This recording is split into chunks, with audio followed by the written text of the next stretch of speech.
Bonjour et bienvenue dans cet épisode bonus, un épisode un peu à part où on va parler d'une stratégie à la fois simple, concrète et particulièrement précieuse quand on est entrepreneuse en projet bébé ou enceinte, la stratégie de la petite offre. Et donc, on va en parler en détail avec Maëlane, mais en introduction, je voulais vous donner les 3 raisons d'envisager en fait cette stratégie et donc d'écouter jusqu'au bout cet épisode bonus. La première raison, c'est que une petite offre, c'est donc une offre courte, peu onéreuse pour le client, mais aussi peu chronophage côté entrepreneuse.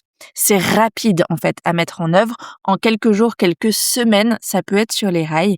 Et quand on est en projet bébé ou enceinte, qu'on a donc moins de temps, moins d'énergie, et puis aussi qu'on peut potentiellement être arrêté à tout moment, qu'on a en fait peu de visibilité sur les prochaines semaines, c'est un immense avantage. Très honnêtement, j'aurais adoré connaître cette stratégie pendant mes grossesses, en plus qui ont été pathologiques, donc voilà, ça aurait été parfait. Je ne peux pas refaire le monde repartir en arrière, mais je peux vous aider, vous, aujourd'hui. Et donc, je suis ravie de pouvoir le faire et de pouvoir vous parler avec Maëlane plus en détail de cette stratégie. La deuxième raison pour laquelle je vous conseille d'écouter cet épisode jusqu'au bout, c'est parce que la petite offre, c'est un levier d'impact quantitatif. On va toucher plus de personnes, aider plus de clients, de clientes, diffuser ses idées plus largement. C'est un vrai levier finalement. Et je sais que c'est une des raisons principales qui personnellement m'a poussée à développer ce type d'offre, notamment avec le calendrier de l'avant bébé, qui est un petit produit au-delà de la préparation business à la grossesse, qui est mon offre principale. Et je sais que beaucoup de femmes se lancent dans l'entrepreneuriat pour avoir un impact positif. Et cette stratégie, c'est vraiment aligné finalement avec ce désir-là. Et vous allez voir que c'est pas tout. Maëlane vous l'expliquera dans l'épisode. Elle utilise notamment les petites offres parce que les clientes de petites offres ont tendance à acheter ensuite des accompagnements ou des produits plus complets. Donc c'est un super canal d'acquisition, bien plus efficace qu'un simple freebie. Encore une fois, Maëlane en parlera plus en détail. Mais moi, je peux vraiment en témoigner aussi. Le calendrier de l'avant bébé, c'est devenu mon best-seller. Et effectivement, il y a beaucoup de clientes du calendrier qui ensuite basculent vers la préparation de business à la grossesse. Donc c'est vraiment win-win. Et enfin, la troisième raison pour laquelle ça me tenait à cœur de vous proposer cet épisode sur cette thématique-là, c'est que le fait de développer des petites offres, c'est à mon sens une vraie tendance de fond en 2026 parce que les gens ont moins de temps, font plus d'arbitrage financier, ont une attention de plus en plus fragmentée aussi. Et les petites offres, finalement, ça permet d'apporter une réponse concrète, immédiate, notamment si vos clients idéaux, comme on les appelle, sont débordés, ont du mal à s'engager pour une solution complète là sur le moment. C'est une stratégie qui existe depuis plusieurs années, mais qui va, selon moi, vraiment s'intensifier avec cette attention qui se fragmente. Ça permet d'apporter des réponses et des résultats à ses clients. Voilà, sur un premier petit pas. Et ça, je pense que c'est vraiment une stratégie qui est indispensable si vous l'avez pas déjà mis en place dans votre activité parce que ça va devenir la norme. Je suis vraiment ravie de pouvoir explorer ce sujet en détail avec Maëlane parce que non seulement elle a commercialisé plusieurs petites offres, mais elle a aussi accompagné ses clientes à le faire. Donc, elle a un recul intéressant. Je vous laisse avec cet épisode bonus et je vous souhaite une très bonne écoute. Hello Maëlane, je suis ravie de te retrouver pour ce bonus suite à notre première interview où tu nous as raconté ton parcours. Je trouvais ça pertinent et intéressant pour l'audience de Grossesse d'entrepreneuse que tu puisses nous partager tes lumières sur une stratégie que tu as mis en place dans ton business et que tu recommandes et pour la petite histoire que j'utilise aussi moi de mon côté, qui est le fait de développer une petite offre. Alors déjà, qu'entends-tu par une petite offre? La question à 1 million. Oui, je l'ai vu sur ton site, ta petite offre. Très bonne. Très bonne stratégie. Donc une petite offre, c'est une offre alors moi j'ai une conception assez particulière, de la petite offre, un peu plus stratégique que ce qu'on peut imaginer, on va dire, de prime abord. Donc une Mmh. petite offre, c'est pas simplement une offre, pas chère, qu'on lance, pour, faire du volume. Moi, la petite offre, je l'utilise comme un tremplin vers des offres premium. Donc en fait, une petite offre, ça va être un échantillon de, votre expertise, de ce que vous savez faire le mieux, de comment est-ce que de l'expérience client aussi. Comment est-ce que vous, accompagnez vos clients. Ça peut être alors ça peut très souvent, on pense à un bundle de templates ou à une formation en ligne, mais ça peut être aussi, un diagnostic, ça peut être, un kit, d'audio, ça peut être, ça dépend si vous avez, par exemple, des entrepreneurs très avancés, ça peut être, comme là, moi, je vais bientôt tester un mini mastermind de très court terme, avec un prix attractif. En fait, le quand on dit petit prix, ça dépend évidemment du budget de la clientèle, ça dépend de votre secteur d'activité. En fait, c'est un échantillon qui va donner un avant-goût, en fait, c'est un peu un amuse-bouche, c'est, avant un repas, gastronomique en 7 temps, beh, c'est un peu l'amuse-bouche que le serveur vous donne au tout début et puis après vous avez envie de goûter la suite forcément et ça va permettre donc d'amener les acheteurs vers une offre premium. En fait, Mmh. l'idée, c'est de se dire, avant l'ancienne mode ou façon de faire, c'était: je crée un maximum de contenu gratuit, je mets des PDF gratuits à télécharger sur mon site et j'espère que ça va m'amener vers, des offres premium. En fait, il y a eu une surenchère de contenu, les consommateurs, en ont marre, l'info est partout et la petite offre, c'est vraiment pour créer un on va dire un 1er pas, une première relation de confiance avec l'acheteur, beaucoup plus rapidement qu'en proposant du contenu gratuit et ça va vraiment Mmh. faire le pont, très souvent, entre le contenu gratuit et les offres à plusieurs, centaines ou milliers d'euros. Très souvent, dans la plupart des business, il manque une étape, en fait, ouais, comme un avant-goût, un échantillon, heu, qui n'est pas risqué en soi pour l'acheteur, mais qui permet, d'aller plus loin. Je pourrais en parler pendant 50 ans parce que je suis convaincue par cette stratégie. Et un échantillon, payant du coup, parce que Ouais. c'est la différence entre les freebies, dont tu parlais et justement, une petite offre, c'est que, c'est voilà, c'est quelque chose qu'on propose, à un tarif, petit, mais quand même payant et du coup ça filtre, déjà, voilà, ça crée un filtre plus important que le freebie, qui peut être, Mmh. téléchargé par le tout venant, y compris des personnes pour qui c'est pas trop important ou pas trop urgent dans leur vie de s'atteler à tel ou tel sujet.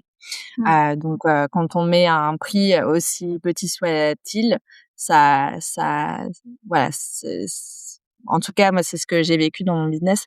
Ça permet, d'avoir un filtre, qui nous met devant une audience, qui est, 100 pertinente parce qu'ils ont payé pour être là. Ouais. Ouais. Hem Et donc eux, ils peuvent découvrir, notre façon de proposer, enfin, en tout cas, ils peuvent commencer à découvrir notre univers, et nous, on a une audience, beaucoup mieux ciblée, plus Ouais. qualitative qu'avec des freebies. Donc tu nous as parlé un petit peu des avantages, de la petite offre et notamment, en termes de tunnel, enfin, en tout cas, d'écosystème d'offres. Est-ce que tu pourrais nous dire aussi, tu as donné quelques exemples, mais, pour, quel genre d'entrepreneur tu penses que c'est pertinent de développer une petite offre et peut-être dans quelle situation ça ne l'est pas? En soi, je vais te dire, dans la majorité des business, que tu sois en B2B ou B2C, tu peux adapter cette stratégie. Mais évidemment que si tu bosses avec des, PME versus, des, jeunes parents, par exemple, c'est pas du tout, on va pas avoir les mêmes produits, on va pas avoir le même pricing évidemment. Très souvent quand on pense petite offre, on pense, e-book à 29 € pour des particuliers, mais c'est aussi beaucoup utilisé. En fait, la stratégie du produit d'appel, c'est un truc universel qu'on retrouve aussi, pour attirer des clients, des boîtes par exemple. Mmh. Typiquement ça De peut être proposer des workshops, en one shot, une après-midi et après ça mène vers des missions freelance, au long exact, cours. ouais, Mmh. tout à fait, ou ça peut être, je sais pas moi, du coaching professionnel pour, les managers et en fait, au lieu, de prendre le programme pour tous les managers de la boîte pendant 3 mois et ça va coûter des dizaines de milliers d'euros, bah, déjà, on fait venir le coach pour, effectivement, comme tu dis, un workshop, une journée de formation ou une semaine, et c'est vraiment en fait, c'est vraiment un échantillon. On prend le meilleur de la grosse offre et on le package dans une petite offre.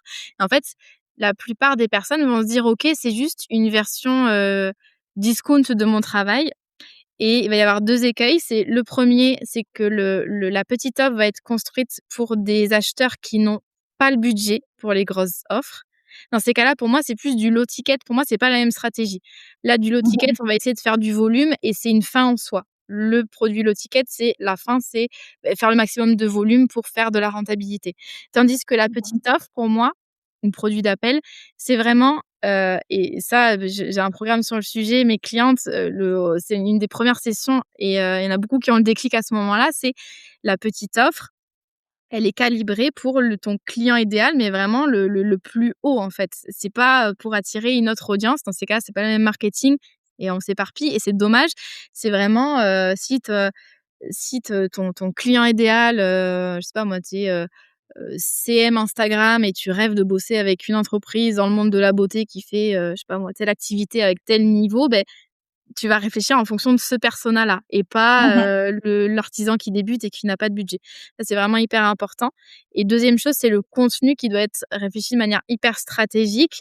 Ça reste un échantillon, c'est pas une méthode de A à Z, complètement, qui est beaucoup trop dense avec trop d'infos. Parce qu'en fait, la personne déjà va jamais consommer l'offre et il y aura pas ce truc de: «J'ai envie de passer à l'étape d'après».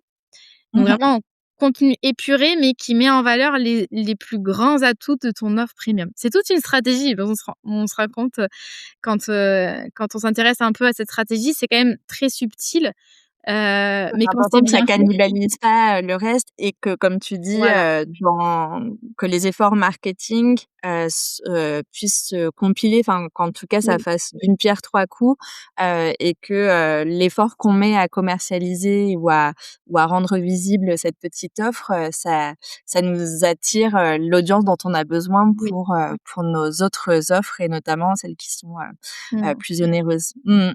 Super intéressant et du coup, c'était la raison aussi, pour laquelle je voulais faire cet épisode bonus avec toi sur ce sujet. Mais, la question que je vais te poser, c'est, en quoi tu penses que cette stratégie petite offre peut être particulièrement pertinente pour celles qui sont en projet bébé ou enceintes?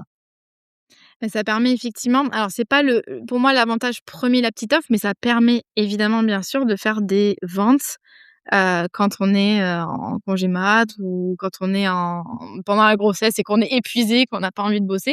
Ça permet effectivement de diversifier les business models, ça permet d'avoir une rentrée d'argent, quand on a un tunnel qui est hyper clair. Par exemple, je vois ton podcast, je vais dans les notes, je vois qu'il y a le petit produit, je l'achète, ça m'amène vers une séquence qui amène vers d'autres programmes. Ça peut être ultra intelligent de mettre ça en place dans un contexte où, on est enceinte, on va accoucher ou on a déjà accouché. En fait, on n'a pas envie d'avoir une activité qui dépend, essentiellement à 100 de notre présence. Là, ça permet de construire un écosystème, vraiment un système d'acquisition qui peut fonctionner tout seul. Moi, ce que j'aime bien avec les petites offres, c'est que c'est très propice à la publicité pour celles qui ont envie de le faire. Pas du tout, indispensable, mais ça marche très bien. En fait, pendant des années, les entrepreneurs ont mis des freebies en publicité. Heu, Ça marche, hein, donc ou place pour des webinaires, et cetera. Mais en fait, les coûts des coûts publicitaires sont de plus en plus élevés. On paye, 3, 4, 5, 10, 15 € le prospect, ça dépend des industries, et finalement pour un retour sur investissement qui est de moins en moins, je veux dire un freebie maintenant ça ne charme plus personne. Enfin, il y en a qui sont super, mais je veux dire, personne se dit: «Waouh, elle a un freebie sur son site». Et les consommateurs sont à la recherche d'autres choses en général. Là, je parle vraiment pour les petits produits, style template, formation et cetera. Vraiment tout ce qui est produits digitaux. Ça peut être le point de départ d'un tunnel en publicité. Alors certes, on va peut-être pas faire 200 ventes par jour, ça dépend du budget, mais ça permet de rentabiliser un petit peu, l'acquisition. C'est-à-dire qu'en fait, les ventes qui sont faites avec ce petit produit, ça vient rembourser tout ou partie, du budget publicitaire. Donc je te donne un exemple. En 2024, j'ai lancé un bootcamp en événement de lancement qui était à 29 € et qui, au final, m'a permis de payer tout mon budget de publicitaire de lancement. Alors pour te donner un chiffre, il me semble que j'ai fait, 10 000 € hors taxes de vente avec ce bootcamp, j'ai pu payer à la fois avec ça la consultante qui m'accompagnait pour ce lancement, donc une presta à étiquette sur plusieurs mois et aussi, j'ai pu rembourser tout mon budget publicitaire, du lancement, de toutes les phases du lancement, donc c'est hyper intéressant et je trouve qu'en congé mat, le fait de mettre en place un tunnel comme ça peut être hyper intéressant. L'acquisition, elle est «nourrie» entre guillemets quand toi, tu es en train de profiter avec ton bébé ou en tout cas, de survivre à ta grossesse. C'est ça. Les voilà, les pubs, s'autofinancent avec les ventes. Si ensuite c'est bien fait de manière stratégique, ça peut amener vers des offres, en tout cas si c'est possible dans ton business model qui peuvent être achetés, même quand tu n'es pas là, donc des programmes, des replays, des templates et cetera.